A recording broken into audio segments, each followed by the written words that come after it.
आज आम्ही एका पवित्र ठिकाणी आलो आहोत. हिंदवी स्वराज्याचे संस्थापक छत्रपती श्री शिवाजी महाराज यांनी हे हिंदवी स्वराज्य व्हावे ही तर श्रींची इच्छा हा जयघोष करून चैत्र शुद्ध सप्तमीला वयाच्या अवघ्या 16व्या वर्षी हिंदवी स्वराज्य स्थापनेची शपथ ज्या ठिकाणी घेतली ते हे पवित्र क्षेत्र रायरेश्वराचे मंदिर. जेरे, बांदर, कंक, कोंढाळकर, पासलकर, मालुसरे आणि इतर सवंगड्यांबरोबर हिंदवी स्वराज्याचा संकल्प महाराजांनी याच ठिकाणी सोडला. आदरणीय शिवाजंगम यांना छत्रपती शहाजी महाराजांनी कर्नाटकातून पूजेसाठी येथे आणले होते.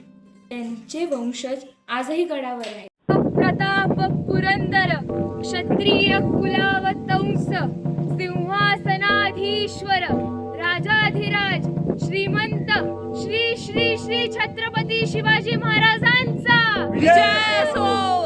जय भवानी जय शिवाजी.